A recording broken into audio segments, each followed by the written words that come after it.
Assalamualaikum warahmatullahi wabarakatuh. Perkenalkan, nama saya Pak Irawan. Di sini saya akan mengampu mata pelajaran pemrograman berorientasi objek, khususnya di kelas 2. Nanti yang mengajar di kelas 2 itu ada dua guru. Yang pertama Pak Irawan, yang kedua dengan Bu Sendi. Nanti Bu Sendi habis ini akan memperkenalkan diri. Untuk mungkin yang beberapa dari kalian sudah pada kenal karena memang langsung diampu oleh Bu Sendi. Mungkin kalau sampai mungkin agak sedikit belum mengenal karakteristiknya Pak Irawan seperti apa. Nanti mudah-mudahan kita bisa bertemu di di lain waktu, tidak online tapi offline. Tapi walaupun kalian online, Pak Ir harapkan kalian tetap semangat untuk belajar dan tentunya untuk menggali potensi kalian khususnya di pemrograman seperti itu. Mungkin langsung saja untuk pemrograman berorientasi objek itu sebelum Pak Irawan paparkan mengenai materinya, karena hari ini kita akan belajar mengenai KD 3.1 dan 3.2. Tapi nanti karena waktunya agak terbatas, jadi kalian nanti akan sedikit belajar mengenai 3.1, yaitu memahami konsep pemrograman berorientasi objek. Mungkin sebelumnya Pak ceritakan dulu bahwasanya PBO atau sering disebut dengan OOP, Object Oriented Programming, itu ada di kelas 2 dan di kelas 3, di mana total KD-nya ada sekitar 20 sampai dengan 21 KD. Berarti nanti akan dibagi dua. Di kelas 1 kalian dapat pemrograman berorientasi objek, di kelas 2 dapat pemrograman berorientasi objek, dan di kelas 3 juga kalian akan dapat pemrograman berorientasi objek. Itu mungkin sekilas dari dari Pak Irawan untuk perkenalan untuk materi PBO pada part 1 atau pertemuan 1. Itu nanti kita akan membahas mengenai KD1. Pak Ir harapkan kalian tahu dulu konsepnya. Konsep dari PBO seperti apa, konsep dari pemrograman berorientasi objek itu seperti apa. Sehingga nanti ketika kalian sudah masuk ke sekolahan, jadi bisa menerapkan paradigma atau jenis pemrograman, jenis penulisan dengan menggunakan object oriented. Itu mungkin habis ini silakan Bu Sendi untuk berkenalan dulu, karena yang ngajar Pak Irawan dan Bu Sendi, nanti Bu Sendi juga bisa berkenalan untuk mapel pemrograman berorientasi objek. Halo, assalamualaikum. Bagaimana kabarnya? Semoga masih sehat, masih semangat dan tetap percaya. Oh ya, di sini Bu Sabrina hanya ingin memperkenalkan untuk kelas 2 nanti atau kelas 11, Bu Sabrina akan mengajar mata pelajaran PBO atau pemodelan berbasis objek sama pemodelan perangkat lunak. Nah, untuk PBO sendiri akan berkolaborasi dengan Pak Irawan. Jadi untuk kali ini di sini Bu Sabrina hanya akan memperkenalkan diri, selanjutnya akan dijelaskan oleh Pak Irawan. Oke, kalau tadi sudah berkenal dengan Bu Sendi, kita akan sedikit membahas mengenai KD yang pertama, yaitu 3.1, memahami konsep pemrograman berorientasi objek. Apa itu Object Oriented Programming? Mungkin kalian belum pernah dengar mengenai ini, tapi kalian dulu pernah dapat mata pelajaran pemrograman dasar.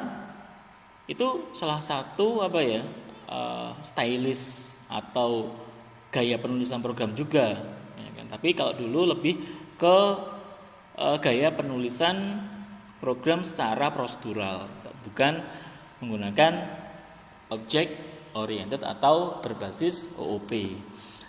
Gaya pemrograman.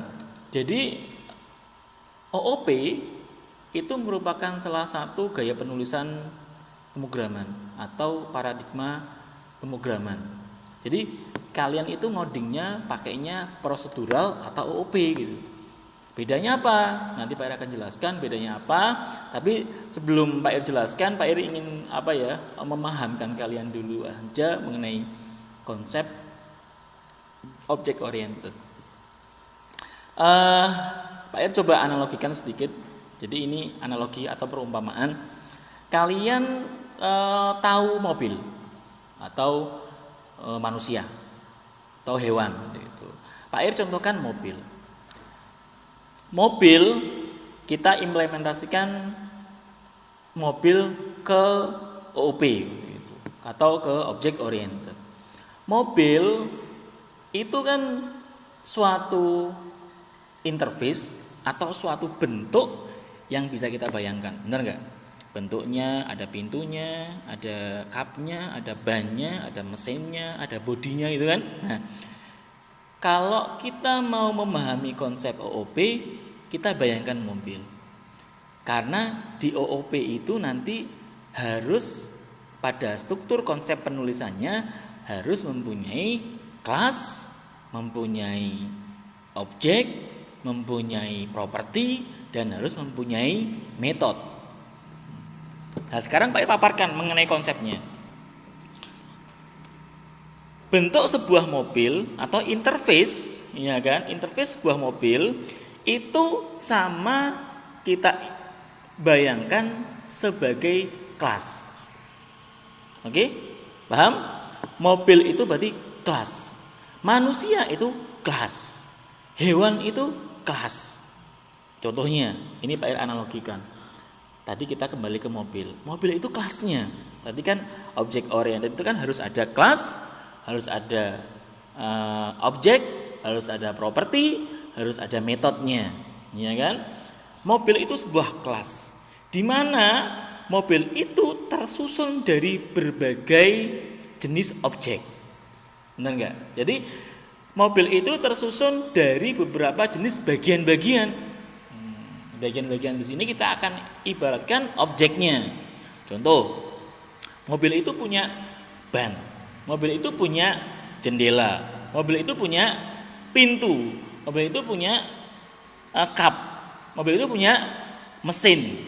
Jadi kita coba bayangkan kelas mobil yang mempunyai banyak objek. Objek pintu, objek jendela, objek ban, objek mesin dan lain sebagainya. Itu objeknya.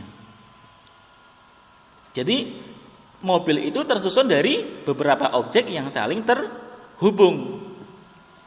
Tadi kita udah tahu ada kelasnya mobil, ada bagiannya itu objek. Objeknya apa? Tadi yang Pak Ir jelaskan. Ada kap, ada pintu dan lain sebagainya. Sekarang kita bahas propertinya. Di dalam objek mempunyai properti, nanda. Karena objek itu dia akan mempunyai perilaku dan mempunyai data.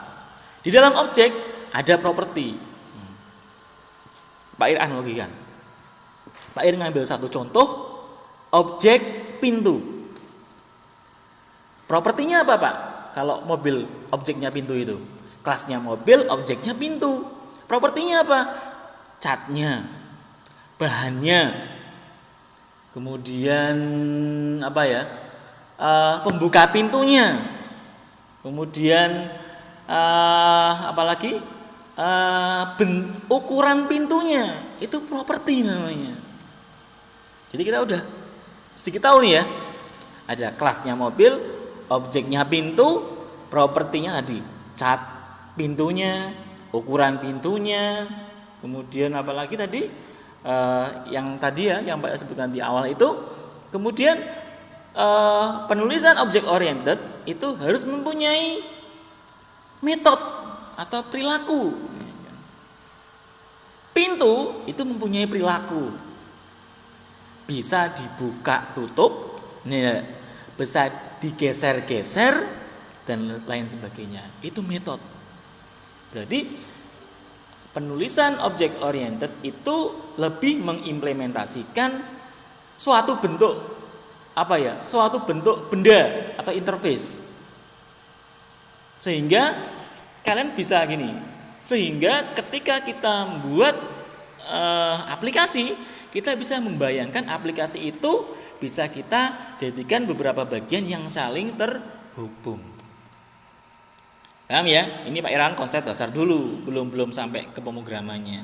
Sekarang kita pindah ke manusia. Manusia itu kan kelasnya berarti, interface-nya, tampilannya. Manusia itu punya kelas manusia. Objeknya apa berarti? kepala, tangan, mata, bibir, kaki, perut, itu objek-objeknya. Sekarang kita ambil salah satu objek kepala. Kepala mempunyai properti enggak? Pasti mempunyai properti. Kepala mempunyai rambut, misalnya rambutnya, kemudian bentuk kepalanya, ukuran kepalanya, itu properti. Warna kepalanya, itu propertinya dari objek kepala. Metodenya apa? Bisa nengok ke kanan, bisa nengok ke kiri, bisa ke bawah, bisa ke atas. Itu metodenya. Paham? Jadi untuk object oriented itu sendiri lebih lebih mengimplementasikan kepada objek yang kita yang kita inginkan. Jadi itu diterapkan di sebuah aplikasi. Yang penting paham dulu aja. Jadi kalau mau buat aplikasi dengan menggunakan stylus atau gaya pemrograman berorientasi objek itu, berarti kita membayangkan bahwasanya aplikasi itu seperti seperti mobil, seperti manusia, sehingga kita bisa memecah bagian-bagian dari aplikasi itu untuk dijadikan objek-objek yang mempunyai data dan mempunyai perilaku seperti itu. Ya. Adapun sebelum kalian mengenal OOP, mungkin kalian harus sudah tahu dulu mengenai jenis penulisan pemrograman dengan prosedural. Karena yang kita yang sering kita gunakan itu ada dua jenis penulisan program. Yang pertama yaitu prosedural, yang kedua yaitu OOP, ya kan? Berikutnya lagi procedural programming. Ini harusnya kamu sudah tahu sebelum kalian ngoding pakai OOP, ya kan? Kalau prosedur itu yang pertama instruksinya dilakukan langkah demi langkah. Jadi kalau kalian ngoding dari atas, ngoding ke bawah sampai dengan terakhir. Kemudian yang kedua, memecah program kita menjadi bagian kecil-kecil, ya kan? Memang di prosedur itu ada, kalau kita mau memecahkan kita bisa buat fungsi-fungsi ya. Fungsi-fungsi itu juga kadang di aplikasi lain ada yang menyebutnya dengan prosedur atau subroutine atau function ya, itu. Kemudian linear top bottom, ya kan? Linear top bottom. Itu kalian memang harus bekerja secara berurutan, ya kan? Dari atas ke bawah, ya kan, secara berurutan, itu ciri procedural programming. Adapun bahasa yang kita gunakan untuk procedural programming sendiri itu ada COBOL, Pascal, C, PHP ataupun JavaScript, ya kan? Ini OOP atau Object Oriented Programming. Adapun karakteristiknya yang pertama yaitu menyusun semua kode ke dalam objek-objek, karena kita akan membuat objek-objek yang banyak. Nanti semua kode akan tersusun di setiap objek-objek yang akan kita buat. Yang kedua, objek adalah unit dasar dari program. Karena kelas tersusun dari beberapa objek, makanya nanti kita akan banyak membuat objek yang mempunyai data ataupun perilaku-perilaku yang berbeda. Yang ketiga yaitu objek menyimpan data dan perilaku. Yang keempat, bisa saling berinteraksi. Objek antara objek yang satu dengan yang lainnya bisa berinteraksi. Yang kelima, adapun bahasa pemrograman yang kita bisa pakai yaitu ada Java, Ruby, Python, C++, JavaScript ataupun PHP, khususnya yang PHP di atas 5. Kalau yang bawah memang belum begitu terasa seperti itu. Oke, untuk kelebihannya representasi dunia nyata. Jelas kita bisa merepresentasikan OOP itu dengan dunia nyata kita. Seperti tadi yang Pak Ir jelaskan di awal, kita bisa representasikan mobil itu nanti bisa kita bisa pecah-pecah menjadi beberapa bagian yang itu terdiri dari beberapa objek yang mempunyai properti dan yang mempunyai metode seperti itu. Enkapsulasi dan abstraksi data. Enkapsulasi ini jadi dengan menggunakan penulisan OOP itu lebih aman, ya kan, dalam penulisannya kita lebih aman.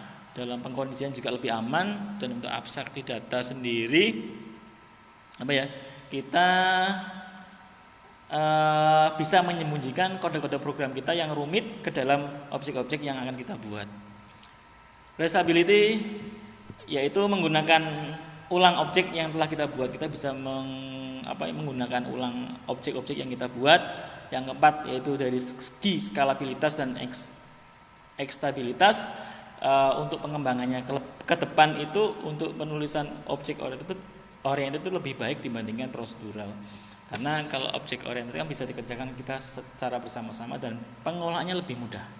Yang kelima, kemudahan pengelolaan. Tadi project bisa lebih mudah dikerjakan bersama-sama.